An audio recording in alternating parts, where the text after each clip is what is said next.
Hi everyone and welcome back to another video. Today we will be discussing about how to download APK files on iPhone. So now jumping on to the tutorial. So to download your APK files on an iPhone, you are going to be simply installing a software called FatCat APK.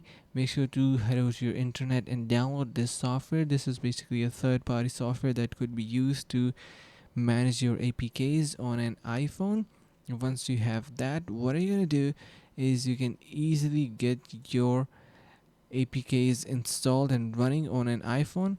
Now, basically, the steps that you should keep in your mind while you are installing your APK files, you're going to be backing up your iPhone. You're gonna use trusted resources to download APKs from. So make sure that it is not something that you um, miss out. So it is also harmful if you simply download from any other website that could download some viruses or anything like that.